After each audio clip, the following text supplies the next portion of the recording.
수도사와 사제의 일이, 이건 이제 요즘으로 말하면 목사님이죠.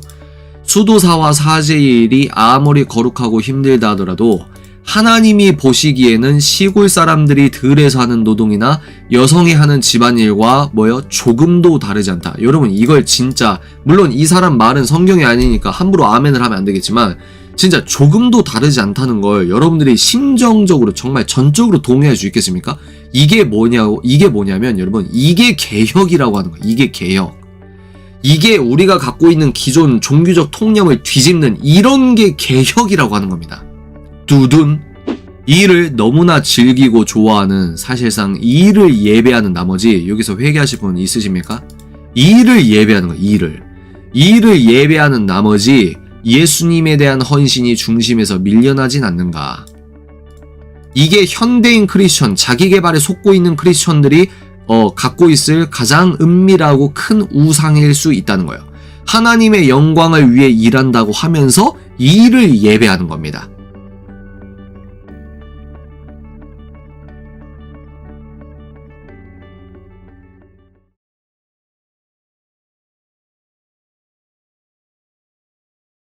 소명의 세 번째 및 네 번째 의미는 역사적으로 후대에 더욱 정교하게 정립된 중요한 구별, 곧 1차적인 소명과 2차적인 소명의 기초가 된다. 소명은 1차적인 소명과 2차적인 소명이 있다고 합니다. 자, 이런 것들이 이제 새롭다는 거예요. 그리스도를 따르는 자로서의 1차적인 소명은 그분에 의한, 그분을 향한, 그분을 위한 것이다. 이게 1차적 소명이라는 거예요. 그러니까 오직 주께 영광, 주님을 위해 살겠습니다 라는 고백이 1차적 소명이고, 2차적 소명은 주님을 위해, 내가 모든 걸 주님을 위해 살겠습니다라는 고백 다음에, 그러니까 나를 어디에서 쓰시느냐, 이게 2차적 소명이라는 거죠. 그래서 전자를 보편적 소명이라고 할 수도 있고, 후자를 개인성에 의한 소명이라고 생각할 수 있겠습니다. 무엇보다 1차적으로 우리는 누군가에게 부름받은 것이지 무엇이나 어디로 부름받은 것이 아니다. 대박이죠, 여러분. 다시 1차적 소명이 먼저 세팅이 돼야 된다는 겁니다. 그러면 1차적 소명은 뭐냐면, 여러분은 하나님에게 부름받은 게 1번이에요. 아멘이십니까? 하나님, 후, 누군가에게 부름받은 것이 1차적이라는 거예요. 이게 중심이라는 거예요. 그리고 이게 누군가에게, 하나님께 부름받은 게 1차적 소명의 본질이지, 어머니의 역할이나 정치의 역할이나 교직으로 불렀다, 이거는 어떤 의미인지는 알겠는데, 일단 1차적 의미의 소명으로 여러분들이 하나님에게 부름받았다, 누구에게 부름받았다라는 어떤 정체성과 중심부터 바로 잡아야 된다, 이 말입니다. 두 번째, 어디로, 또 도시로 부르셨어, 빈민가나 몽골로 부르셨어, 나를 이 땅으로 부르셨어. 물론 여러분 그게 틀렸다는 게 아니라 1차적으로 소명을 정리할 때 누군가에게 부름받은 것이 먼저 중요하다, 이걸 먼저 생각하시라는 겁니다. 그리고 우리의 2차적인 소명은 모든 것을 다스리시는 주권적인 하나님을 기억하고 모든 사람이 모든 곳에서 모든 것에서 전적으로 그분을 위하여 생각하고 말하고 살고 행해야 한다는 것이다. 단위가 뭡니까? 모든 사람이 모든 곳에서 모든 것에서. 따라서 우리가 가정주부나 법조인으로 혹은 교직으로 부름받았다고 말하는 것은 이 2차적인 소명으로서 적절한 표현이다. 그러니까 가정주부로, 나는 엄마로 부르셨어, 나는 변호사로 부르셨어, 이거는 이제 2차적 소명이라는 겁니다. 근데 이게 이제 전복됐거나 이게 분리되거나 이걸 이제 비판하는 부분이 뒤에 나오거든요. 계속 보도록 하겠습니다. 하지만 이와 같은 것들은 어디까지나 2차적인 일뿐 1차적인 소명은 아니다. 그것들은 여러 소명들이지 절대적인 그 소명은 아니다. 이거 여러분 중요합니다. 여러 소명들 가운데 하나지 절대적인 1차적 그 소명이 아니라는 거예요. 그것들은 하나님의 인도에 대한 개인적인 응답이자 하나님의 소원에 대한 우리의 반응이다. 2차적인 소명도 중요하지만 그것은 1차적인 소명이 가장 중요하기 때문에 그러하다. 여러분, 이게 복음의 인사이트, 아주 영롱한 논리라고 생각합니다. 굉장히 영롱한 지혜라고 생각해요. 다시요. 2차적인 소명이 중요해요. 여러분 누구로 부르셨습니까? 간호사로 부르신 분, 아직 대학교 학생으로 부르신 분, 세무사로 부르신 분, 법조계로 부르신 분, 선생님으로 부르신 분, 그게 중요해요. 그럼 왜 중요할까요? 2차적 소명이 중요한 이유는 그것은 1차적인 소명이 가장 중요하기 때문에 여러분들의 2차적 소명이 중요한 겁니다. 하나님이 저를 부르셨다는 그 1차적, 그 소명이 있기 때문에 제가 유튜버 활동을 하거나 작가 활동을 하는 게 중요한 거예요. 이해가 되십니까? 이 순서가 되게 중요하다는 거예요. 순서가. 1차적인 소명이 항상 2차적인 소명 앞에 오도록 해야 된다. 이게 먼저라는 거예요. 왜 여러분 이 말을 왜 하냐면 뒷부분에 이제 반복적으로 나오는 부분이 있는데 이걸 왜 그러냐면 만약에 여러분들이 2차적 소명의 우선순위가 너무 이게 2차적 소명을 먼저라고 생각하시면 어떤 일이 벌어지냐면 1차적 하나님께서 먼저 나를 부르셨기 때문에 그 하나님께서 다른 일로도 나를 충분히 부르실 수가 있잖아요. 근데 내가 2차적 소명의 순서가 1차적인 거랑 바뀌어버렸어. 그러면 이 직업군이 이제 우상이 될 수 있다는 거예요. 이 직업군만이 내 소명이라고 어떻게 보면 하나님의 더 넓은 포괄적인 소명으로 내가 부름받고 그 다음 챕터로 가기 위한 가장 가로막는 장애물이 나의 소명에 대한 다른 인식일 수 있다는 거죠. 다른 고정관념이 하나님의 그 다음 챕터를 가기 위한 하나님의 부르심을 내 생각이 장애물이 될 수 있다는 겁니다. 그러나 동시에 1차적인 소명이 2차적인 소명으로 반드시 연결돼야 된다. 연결돼야 된다. 그래, 교회는 이러한 도전들을 잘못 대처하여 두 가지 커다란 오류를 초래했고 그 결과 소명의 진리를 왜곡시켰다. 그것을 가톨릭적 왜곡, 개신교적 왜곡, 이게 서론입니다.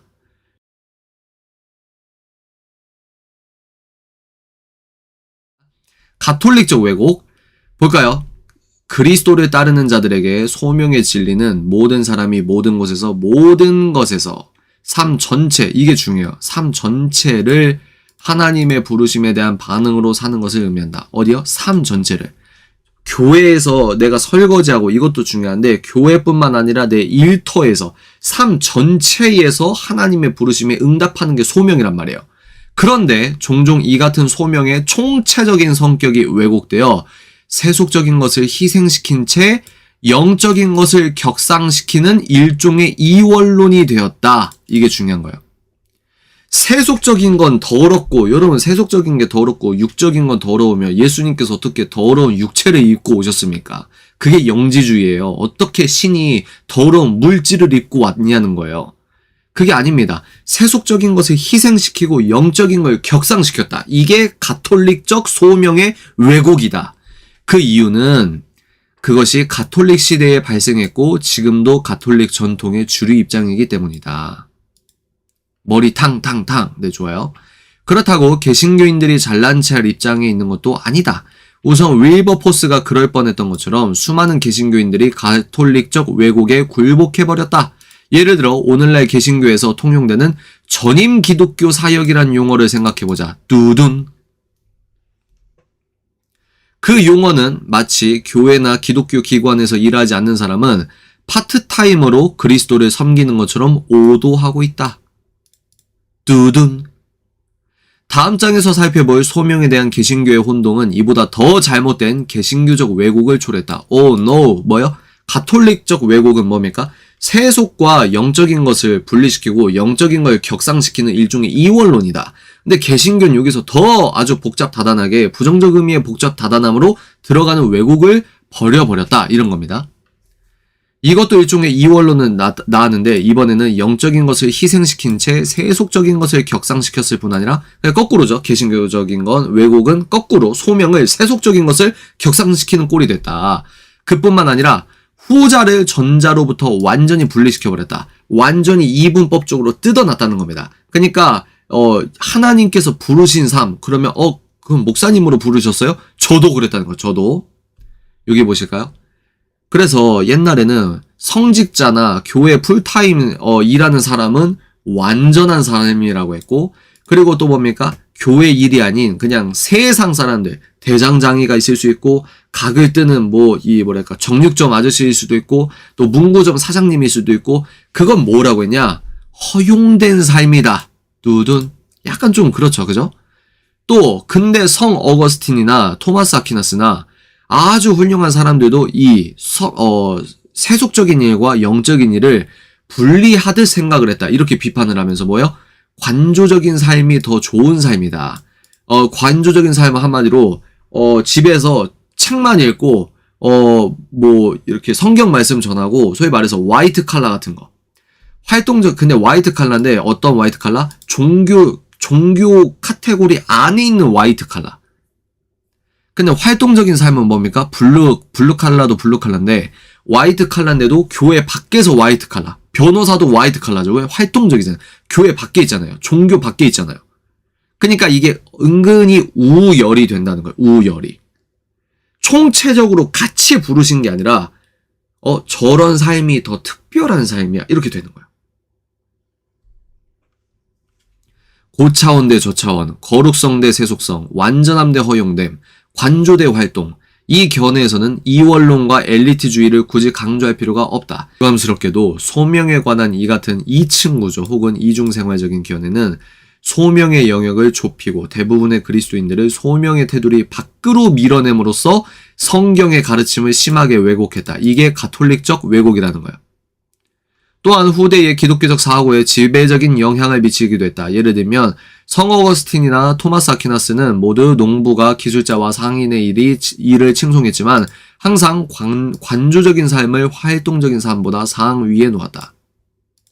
그러니까 물론 오스기니스 이 교수님의 말이 다 맞는 건 아니겠죠. 근데 우리가 갖고 있던 통념을 한 번쯤은 성경적으로 다시 한번 재고할 필요는 있다고 저도 봅니다.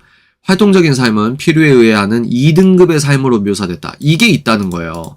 은근히 여러분 목사님들이 평신도들, 이 평신도라는 단어도 약간 좀 기분 나빠하시는 분들도 많거든요. 근데 이 평신도의 삶, 성도의 삶은 2등급의 삶으로 묘사됐다는 거예요. 예배가 살면 나라가 산다. 이 자체가 예배가 상위 개념이 있다. 가장 상위 개념이 있는 게 예배다. 예배가 지켜져야 나라가 산다. 이것도 맞는데 그 어떤 우리들의 영적 구조가 있기 때문에 이 예배를 집도하고 예배를 집도할 수 있는 직분 그리고 전문직 이게 자연스럽게 구조적으로 2층 구조가 될 수밖에 없는 그 구조가 있긴 합니다. 이해가 되시죠? 관조적인 삶은 자유로 특정되어지는 1등급의 삶이다. 1등급의 삶. 더 볼까요? 가톨릭적 왜곡은 신앙의 이중잣대를 만들어냈고 이는 거꾸로 중요한 아이러니를 낳았다. 잘 보십시오 여러분. 중요합니다. 수도원 제도는 이게 대표적으로 수도원 제도가 있잖아요. 그러니까 예수를 잘 믿고 제대로 내가 하나님께 정말 속세를 떠나서 수도원에 들어가서 하나님을 묵상하고 그래서 거기에서 나온 아주 좋은 책들이 많이 있거든요.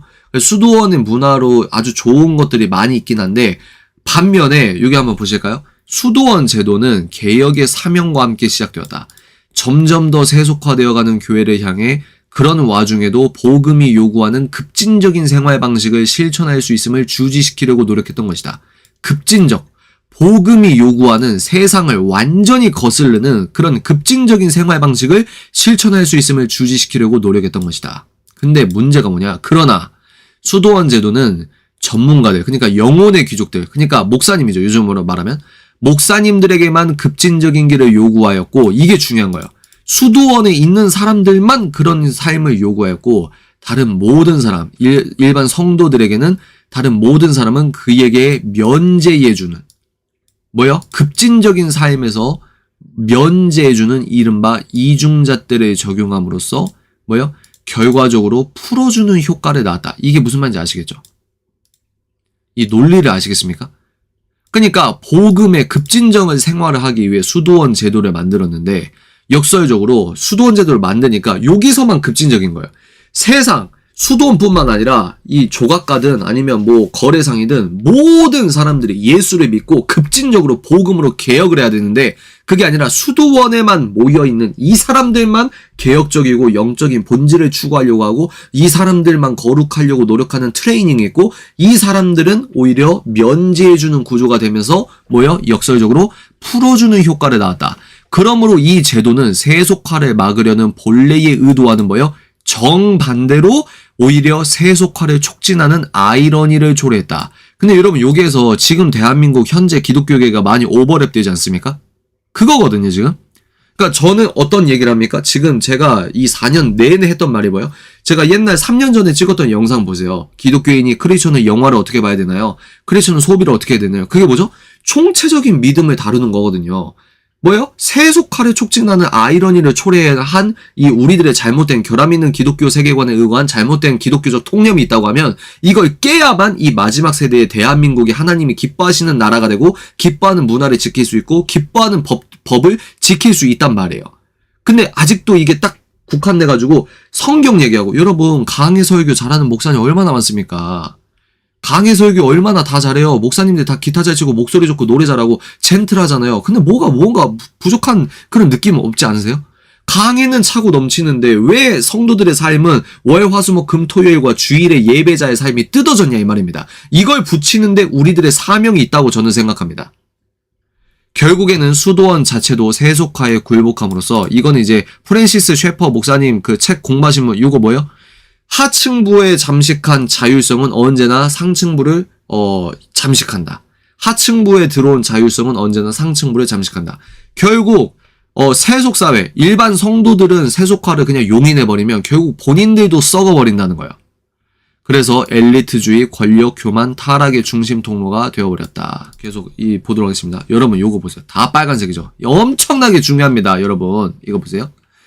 1520년에 나온 마틴 루터의 논문 교회의 바벨론 유수는 오랜 세월 동안 경직된 계층주의와 영적인 귀족주의, 한국도 지금 영적인 귀족주의가 점철됐죠.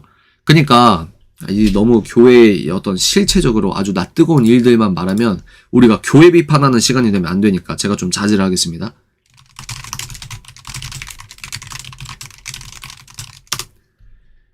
그 세계의 청천벽력과도 같았다. 뭐가요? 루터가. 어거스틴 파 수도사였던 루터는 모든 성직을 철폐하고 모든 서원을 삼가라고 요구했다. 그 이유는 오답니다. 관주적인 삶은 성경적인 근거가 없기 때문이다. 뚜둔. 그런 삶은 위선과 교만을 더할 뿐이다. 저도 여기서 일정량 동의하는 게 뭐냐면 가끔은 목사님들이 금요 철야할 시간에 홍대랑 강남 테헤란로 좀 걸어갔으면 좋겠어요. 여러분 동의하십니까? 홍대 입구역 2번 출구인가요? 3번 출구에서부터 저기 합정까지 합정 메세나폴리스인가요? 거기까지 목사님들이 금요 철야할 시간에 강남역 그리고 그 강남역인 테헤란으로 쭉 걸으면 지오다노 그 골목 들어가면 거기 있죠. 거기. 그리고 뭐 가로수길도 마찬가지고 목사님들이 그런 데 좀 갔으면 좋겠어요. 왜? 본인이 좀 느껴야 되거든요. 근데 교회 안에만 있잖아요. 되게 역설적인 게 뭔지 아십니까? 목사님이라는 직업 있잖아요. 목사님이라는 직업을 갖고 있는 사람이 넌 크리스천과 만나기가 힘듭니다. 여러분 동의하세요? 생각해보니까 그러지 않으세요? 다시 목사님이라는 직업군에 종사를 하는 사람은 넌 크리스천과 만나기가 힘들어요. 되게 아이러니하지 않습니까? 저는 옛날부터 그게 너무 아이러니하더라고요. 그러니까 세상이 어떻게 돌아가는지 잘 몰라요. 목사님이 예수님을 전해야 되는데 온실소 화초라고 하긴 좀 그렇고 이 성도들을 양육하는 포지션이죠. 그래서 전도의 은사를 받은 목사님들이 열심히 전도하시고 이런 부분이 있는데 목사님들이 오히려 불신자를 만날 이 시간과 환경이 안 된다는 거예요. 너무 몰라요. 근데 그렇다고 목사님이 세상을 다 빠삭하게 아는 것도 문제가 됩니다. 그러니까 목사님이 전업으로 이 성직만 해야 된다. 아니다. 이제 미국의 어떤 교단처럼 목사님도 이 파트타임, 자기의 본업, 세상에서도 일을 하면서 목회를 또 해야 된다. 이게 꼭 맞는다고 볼 수는 없거든요. 다 장단점이 있습니다. 그런 삶은 위선과 교만을 더할 뿐이다. 근데 루터는 이렇게 얘기를 했다는 거예요. 그것은 독단을 낳고 평범한 그리스도인들의 삶을 경멸하게 만든다. 그러나 이처럼 과격하게 들리는 제안도 루터가 그 다음에 쓴 단락에 비하면 아무것도 아니다. 보세요. 수도사와 사제의 일이, 이건 이제 요즘으로 말하면 목사님이죠.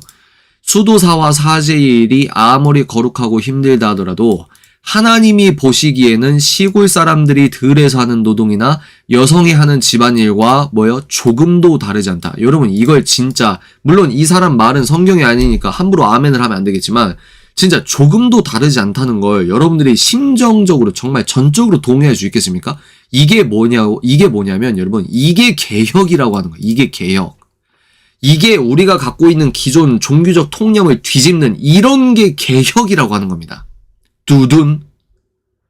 모든 일은 하나님 앞에서 믿음으로만 측량될 뿐이다. 이겁니다. 이게 핵심이에요. 여러분 심장이 뛰지 않습니까? 모든 일은 택시 기사를 하시건 김밥 천국에서 김밥을 써시건 모든 일은 하나님 앞에서 믿음으로 측량되는 거지 너가 무슨 박사기 받았다고 측량이 되는 게 아니야 라고 하는 거예요. 사실 종이 집에서 하는 육체 노동이 때로는 수도사나 사제가는 금식이나 다른 모든 일보다 하나님이 받으시기에 더 합당한데 그것은 수도사나 사제에게 믿음이었기 때문이다. 이렇게 통렬하게 비판을 500년 전에도 했다 이 말입니다. 만약 신자가 하는 모든 일이 믿음에서 나오고 하나님의 영광을 위해 행해진다면 모든 이원론적인 구별은 뭐예요? 무너진다. 무서운 얘기죠. 보세요. 고차원, 저차원, 성스러운 세속적인, 완전한 허용된, 관조적인 활동적인 1등급, 2등급의 구별이란 더 이상 뭐다? 없다. 소명이란 모든 사람이 모든 곳에서 모든 것에서 이제 여러분 이제 이 뜻이 무슨 말인지 아시겠죠? 하나님의 1차적인 부르심에 반응함으로써 자신의 2차적인 부르심을 성취하는 것이다. 이겁니다, 여러분. 이제 정리가 되십니까? 루터가 보기에는 농부와 상인, 이 목사나 선교사와 마찬가지로 하나님의 일을 할 수 혹은 하지 못할 수 있다. 진정한 소명을 회복하는 것이 문화적으로 엄청난 영향을 미쳤다는 것은 전혀 놀라울 일이 아니다. 그러니까 루터가 이렇게 말하는 게 뭡니까? 루터는 지금 성직과 이 성도의 구분을 성직과 성도의 구분을 지금 이 쪼갠 벽을 루터가 없애버린 거예요. 이게 개혁입니다. 이게 개혁. 근데 뭐냐? 이 루터의 생각의 전환은 교회에서 끝난 게 아니라 문화적으로 엄청난 영향을 미쳤다. 이게 중요한 거예요. 이게 개혁이에요. 이게 총체적 믿음이죠. 보세요. 소명은 뭐예요? 성스러운 일이 아니라 일상적인 일의 존엄성과 영적인 중요성을 부인했으며 한가로움과 관조를 왕좌에서 끌어내렸다. 소명은 일의 계층 구조를 깨뜨림으로써 평범한 사람의 일상적인 일에 동등함을 부여하고 이 동등함이 되게 중요한 거예요. 하나님 앞에 동등함이죠. 민주주의로 향하는 중요한 자극제 역할을 했다. 이게 중요한 거예요, 여러분. 그래서 진짜 제대로 공부한 사람은 혹여 기독교를 싫어한다 할지라도 인권의 역사는 종교개혁부터 시작되었다는 걸 부인하는 사람이 없습니다. 근데 만약에 본인이 전문가라고 하는데 인권의 역사에서 기독교가 반대되고 기독교는 인권에 반대되기만 하고 이렇게 주장하는 사람은 그게 뭐냐면 학술적이지가 않은 거예요. 학술적 객관성을 놓친 편향적인 사람인 겁니다. 여러분이 상식적으로 생각해보세요. 이게 민주주의의 시초에 계속 민주주의, 자유민주주의가 나올 수 있는 씨를 뿌린 거예요. 뭐가? 기독교가. 소명은 일, 검약, 장기계획 등과 같은 실제적인 것들을 강조했다. 이게 뭐냐? 장기계획이 뭐예요? 욜로가 뭡니까? 그냥 오늘만 산다잖아요. 야, 어차피 집 못 사니까. 저도 약간 그런 스타일이었기도 했지만 자식을 낳으니까 이게 완전히 다르더라고요. 계획을 짜게 되고 내 자식 3살 때까지 5살 때 유치원 가기까지 학교 가기 전까지 이런 계획이 있잖아요.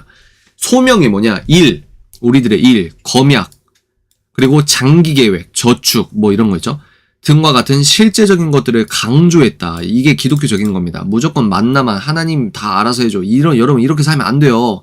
그러니까 유대인들이 다 맞는 건 아니지만 모든 신용카드 제도는 약간 좀 결이 다르지만 저축이나 어떤 투자 개념이나 이런 모든 금융제도 어떤 금융 아이디어가 유대인들에게 나왔잖아요. 왜? 장기적인 계획. 왜? 대대로 믿음을 계승하고 그리고 상속의 개념이 중요하거든요. 믿음의 상속뿐만 아니라 본인들의 재산 상속이라고 하면 우리는 너무 부정적으로만 생각하는데 이런 그래서 제가 예전에 독서 멘토링 했던 책에서 뭐라고 나왔냐면 3대가 먹을 수 있게 준비를 하는 아버지의 영향에 대해서 말한 책이 있거든요. 기독교 책인데.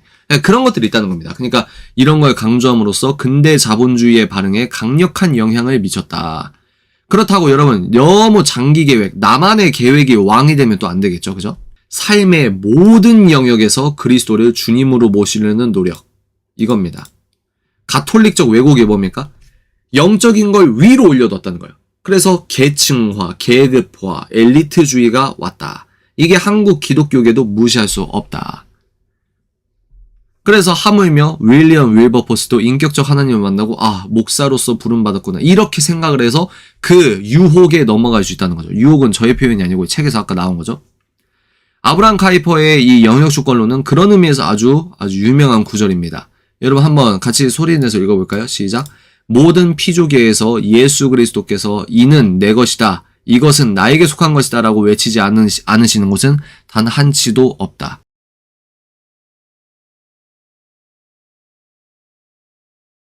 여덟 번째는 이제 기독교적 왜곡을 보도록 하겠습니다. 근데 기독교적 왜곡은 여러분들이 잘 모르실 거예요. 제가 설명을 해도 확 안 와닿을 수 있거든요. 오히려 가톨릭적 왜곡이 영적인 엘리트주의가 우리가 더 와닿을 수 있는데, 일단은 개신교적 왜곡을 보도록 하겠습니다. 이제 기독교적 왜곡을 보도록 하겠습니다. 일의 존엄성을 주입하려는 현대적인 시도에서 나타나는 그러한 문제점들은 소명의 진리를 왜곡시키는 또 다른 오류, 곧 개신교적 왜곡에서도 찾아볼 수 있다. 사실 이러한 문제점들은 개신교적 왜곡의 직접적인 결과다. 뚜둔. 예? 2차적 소명의식이 1차적 하나님으로부터 의미를 찾고 하나님으로부터 직관적으로 공급받는 파이프라인이 아니고, 여기서 2차적인 나의 직업군, 나의 계획, 요게 전도되고 아예 뜯어져가지고 이게 개신교적 왜곡의 직접적인 결과래요. 가톨릭적 왜곡은 여러분 약간 헷갈리시거든요. 잘 보세요. 가톨릭적 왜곡은 세속적인 것을 희생시킨 채 영적인 것을 격상시킨, 아까 기억나시죠? 수도원 제도로 상징되는 이른바 영적인 이원론인데 비해, 잘 들으세요. 개신교적 왜곡은 영적인 것을 희생시킨 채 세속적인 것을 격상시킨 세속적 이원론이다. 이게 지금 헷갈리실 겁니다. 개신교가 왜? 저도 처음에 읽을 때 이게 무슨 말이지 하고 두 번 정도 읽으니까 이해가 되더라고요. 개신교적 왜곡은 영적인 걸 희생시켰다. 무슨 말입니까? 쉽게 말해서 제가 결론적으로 먼저 말씀드리면 1차적인 소명이 있고 2차적인 소명이 있는데 1차적인 게 먼저고 반드시 연결이 돼야 되는데, 개신교는 지금 어떻게 되냐면 일단 이 연결을 끊었다. 그리고 그러니까 이거를 이제 세속적인 직업이 곧 하나님의 소명이라고만 이렇게 그냥 급진적으로, 이 일이 곧 우상이 된 거예요. 이 일이 우상. 이겁니다. 이 일이 우상이 됐다는 거예요.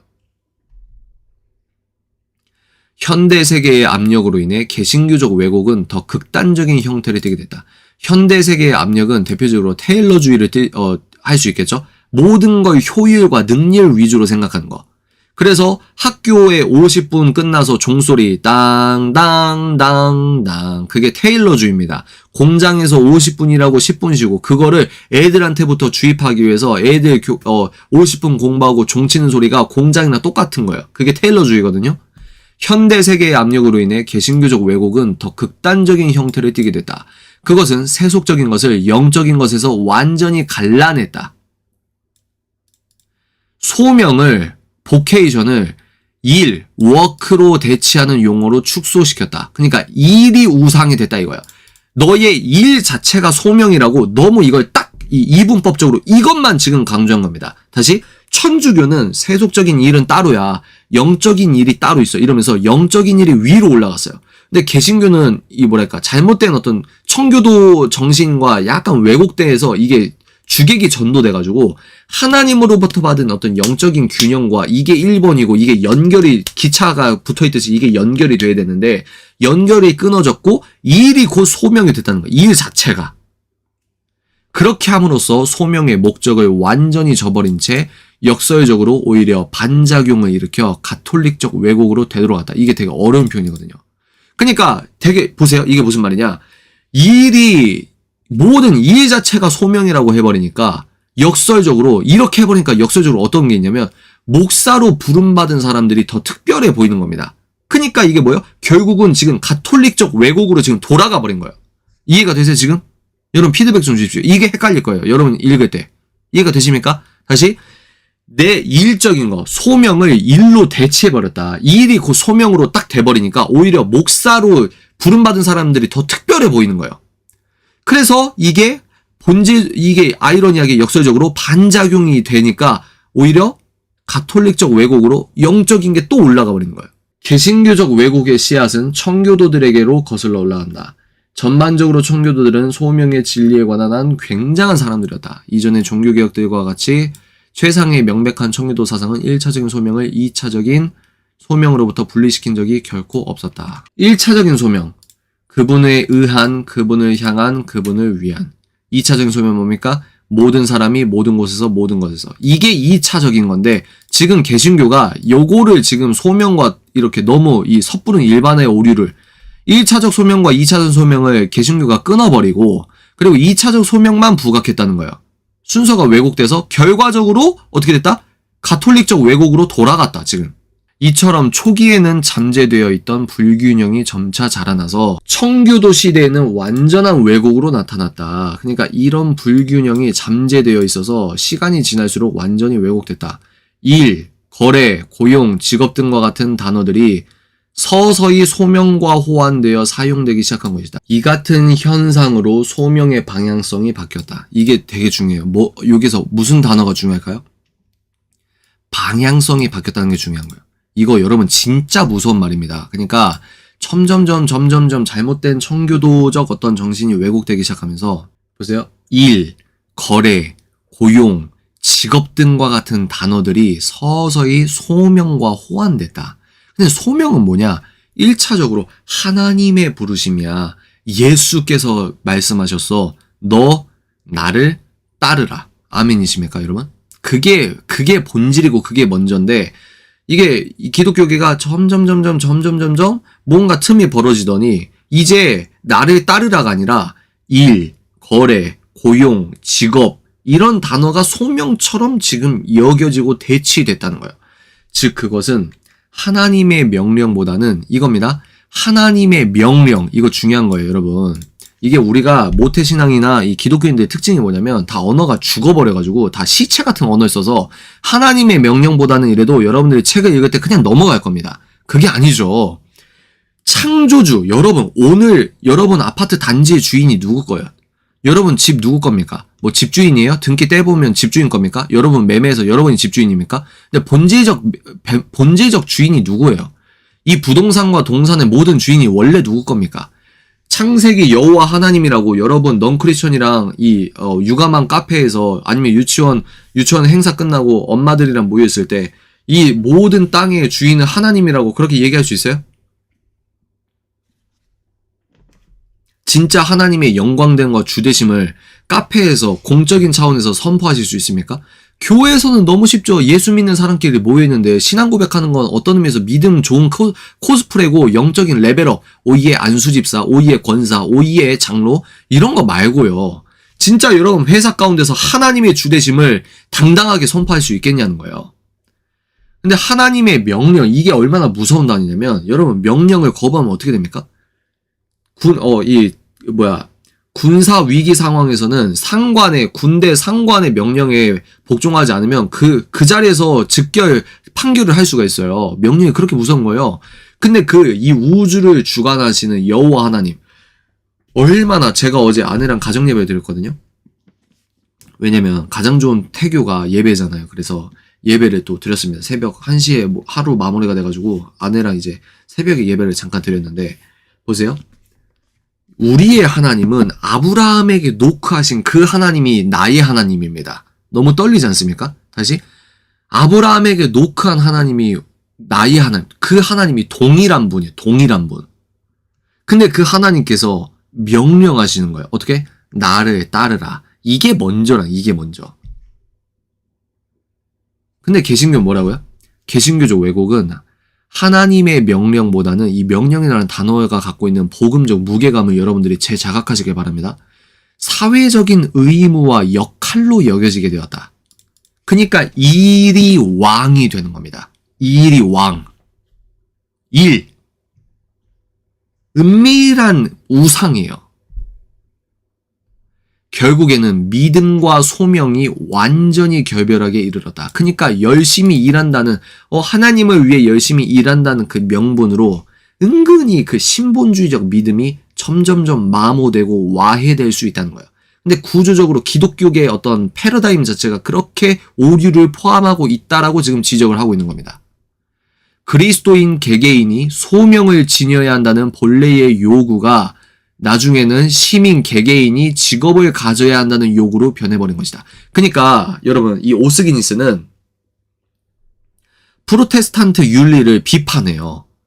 되게 이거 조심스러운 부분이거든요. 그러니까 이 지금 기독교적 왜곡은 오스기니스의 주장입니다. 근데 일단 우리가 읽어보는 거예요. 왜냐하면 프로테스탄트의 윤리가 우리 복음 신본주의 입장에서는 그게 굉장히 은혜로운데 이게 약간 좀 뭐랄까 세속적으로 이렇게 좀 변질된 부분이 있잖아요. 이런 것들을 이렇게 찝는다고 보시면 될 것 같습니다. 왜냐면 제가 저번 다른 책에서도 기독교적 윤리, 소프트웨어, 자본주의 소프트웨어는 프로테스탄트 윤리입니다. 이렇게 얘기를 했잖아요. 근데 이거를 우리 입장에서 신본주의적으로 해석하는 게 아니라 이걸 명분 삼아서 세속적인 명분 삼아서 자기가 원하는 거를 할 수 있는 종교적 명분으로 삼는 사람들이 주류가 되거나 더 크게 영향력을 끼쳤던 것도 사실일 부분이 있다 이 말이에요. 이해가 되시죠? 이거는 붙여 써야 되는데 글자 키워가지고 이게 잡이 떨어졌습니다. 그러니까 한글로 치면은 이게 단어가 그대로 자동으로 자기가 인식해서 이렇게 잡이 딱 붙는데 이거는 그게 안 돼서 하여튼 이거는 원래 붙여야 되는 거예요. 이거 여러분 이거 굉장히 중요한 건데 이해가 되십니까? 결국은 완전히 한 바퀴 돈셈이다. 소명은 직업이 되었고 직업은 부패했으며 점점점 나갑니다. 보세요. 유럽과 미국의 큰 흐름에서는 소명의 세속화가 이게 중요한 거예요. 소명의 세속화. 서서히 그러나 확실히 2차적인 소명이 1차적인 소명을 삼켜버렸다. 이겁니다. 여러분. 이거예요. 우선순위가 바뀌어서 그 인본주의적인 거거든요. 근데 본인이 몰라요. 그래서 그거를 힌트를 주고 이렇게 돌려 말하는데 그 본인이 못 느껴요. 그러면 나중에는 그 못 느끼는 빈틈으로 계속해서 미혹이 들어오거든요. 결국은 모래 위에 지은 집이 무너집니다. 근데 본인이 몰라요. 네, 제가 이제 결과론적으로 그렇게 얘기를 하면은 못 알아들어요. 왜? 미혹됐으니까. 저는 그렇게 판단을 합니다. 그냥 말을 안 하는 거예요. 그냥 지켜봐요. 실제로 그렇게 되거든요. 산업혁명의 절정에 이르러서는 그 결과가 완벽하고 압도적이었다. 한편 2차적인 소명이 1차적인 소명을 제압한 결과 이 일은 신성한 것이 되었다. 이 일이 우상이 됐다는 거예요. 근데 여기에서 여러분 엄청나게 중요합니다. 제가 밑줄 긋고 진하고 크게 키웠죠? 빨간색으로 했죠? 보세요. 이 일이 신성한 것이 됐어요. 이 일이. 근데 이 일의 본질적인 성경에서 이 일의 본질을 뭐라고 했냐? 이거 진짜 중요합니다, 여러분. 성경은 이 일에 대해 현실적인 관점, 즉, 곧 타락 이후의 일은 아담이 선악과 따먹고 난 뒤에 저주받고 타락했잖아요. 타락 이후의 일이라 함은 창조적인 동시에 저주를 받았다는 관점이 성경적인 관점입니다. 이거 되게 중요한 거예요. 이 일이 우상이 돼버렸어요, 지금. 산업혁명 이후에는 프로테스탄트, 이게 나오잖아요. 프로테스탄트 윤리라 불리게 되었다. 이렇게 지금 이런 식으로 해석을 하는 겁니다, 지금 오스기니스는. 근데 보세요. 성경은 이 일에 대해서 뭐라고 얘기하냐? 창조적인 동시에 저주받았어. 이중적이라는 거예요. 이거 되게 중요합니다. 뭐요? 이중적. 한번 따라해 보실까요? 이중적. 이중적이에요. 좋기도 하지만 타락한 세상이기 때문에 좋기도 한 동시에 저주받았습니다. 뭐가? 이 일이.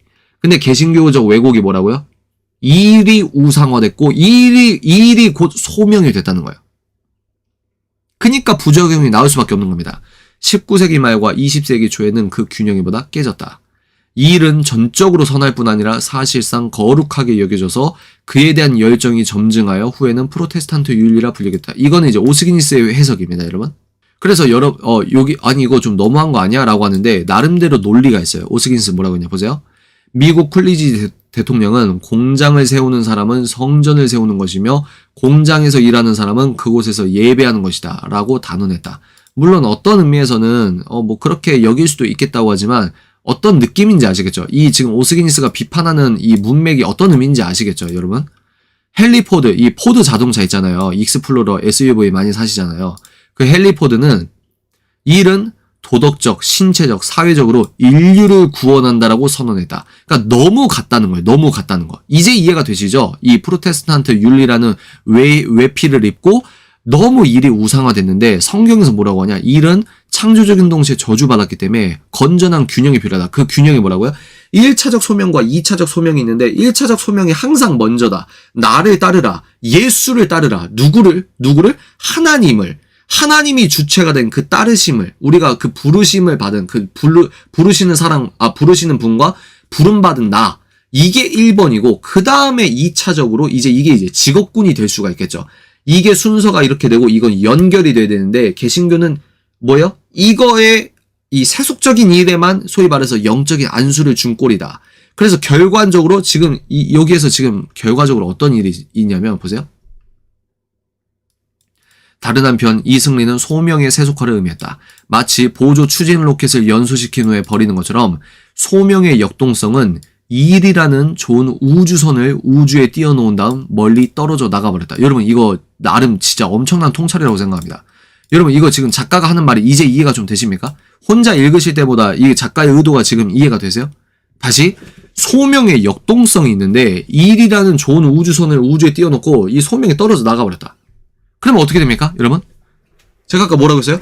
이렇게 소명의 역동성이 그냥 2일만 우상화시키고 이게 떨어져 나가고 분리돼버리고 우선순위가 바뀌어버리니까 역설적으로 뭐가 일어난다고요? 보세요.